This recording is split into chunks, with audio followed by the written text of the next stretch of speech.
Police in Portland say a man died after a crash just this morning in the Bayside neighborhood. They say they were called to the intersection of Marginal Way and Preble Street just before 11:30. An 82-year-old man struck a 49-year-old. The younger man died from his injuries shortly after arriving at the hospital. Police are waiting to release his identity until his family can be notified. No charges have been filed while that crash remains under review. The group working to keep trans kids from playing sports with the teams of their current gender is fighting to get back on the ballot. A judge at the Superior Court level recently backed up the Secretary of State's decision to pull a citizens' initiative that would require teens to play on sports teams and use spaces like bathrooms that correspond with the gender they were assigned at birth. After weighing evidence presented in a lawsuit, Secretary Shanna Bellows determined that enough signatures were invalid that the question did not qualify to be on the ballot. The group behind the effort, called Protect Girls Sports in Maine, is appealing the judge's decision now, which means the state Supreme Court will take that case. Oral arguments are now set for July 1st.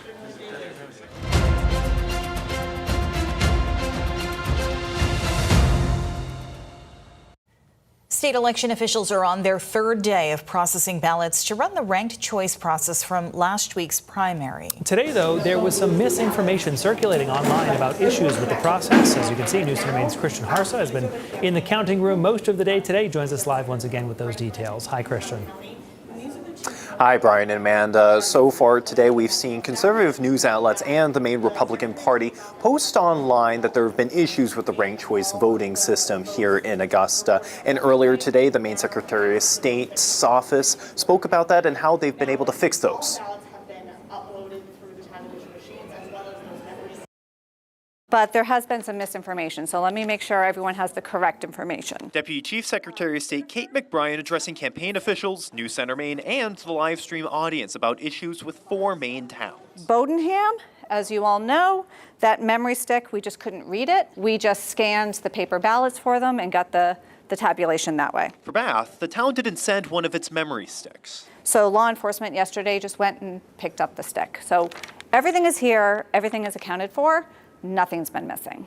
Deputy Secretary of State Julie Flynn says Limestone sent 2 thumb drives. One drive had all the election results, including the absentee votes, and then a second drive with just the absentee votes that was used as a test. The team at Augusta uploaded both, double counting the absentees. We're going to take the test results out, and we'll be left with the election night results that they correctly sent to us and reported.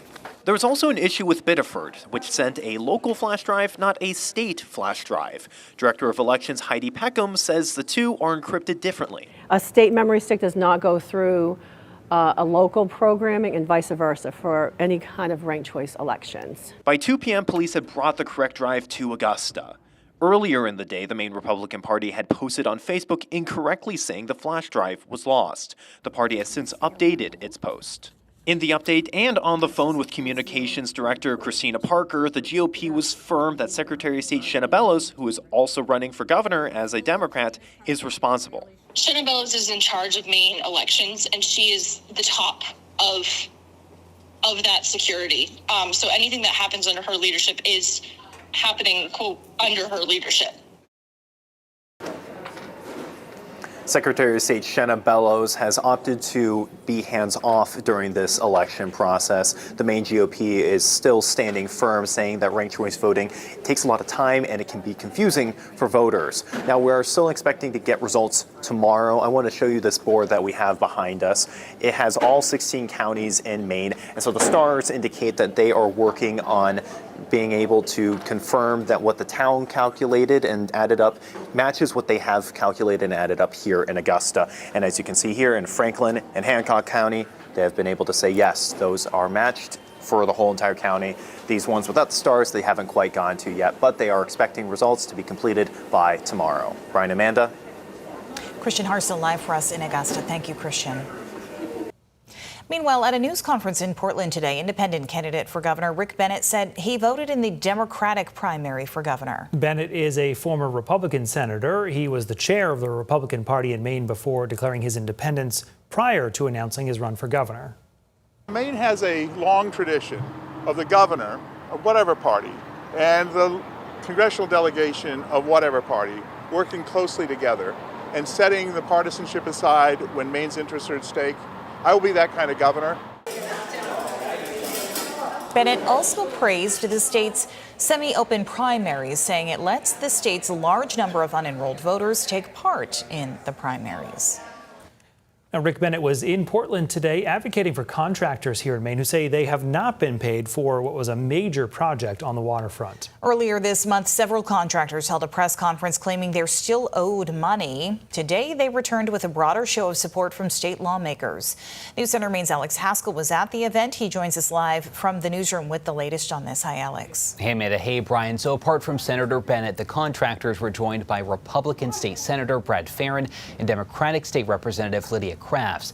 Together, they called on Amber Infrastructure, an asset management firm based in Europe, and FCL Builders, an out-of-state general contractor, to pay local contractors the millions of dollars they say they are owed. The lawmakers and contractors say the cold storage warehouse was promoted as a major investment in Maine's working waterfront and regional food economy. But Bennett says that promise doesn't match the reality for the contractors still waiting to be paid. That promise rings hollow when the people who built it are still waiting on payment for work already completed. It is not progress when the project was financed on the backs of Maine contractors. So Mark Curtis, general manager of Gorham Sand and Gravel, said today he is one of about a dozen contractors still waiting to be paid.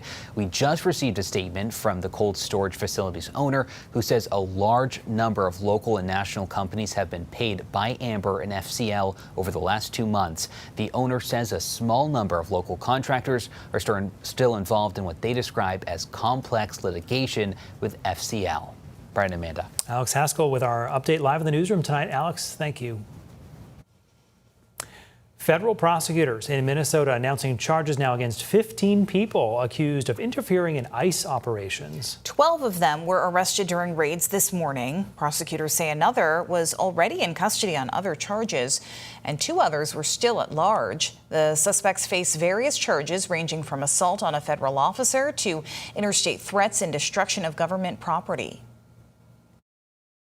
Today, a federal indictment was unsealed, charging 15 defendants with conspiracy to impede or injure federal officers and other charges related to efforts of 2 Minneapolis-based Antifa groups that violently opposed the enforcement of federal law in our state.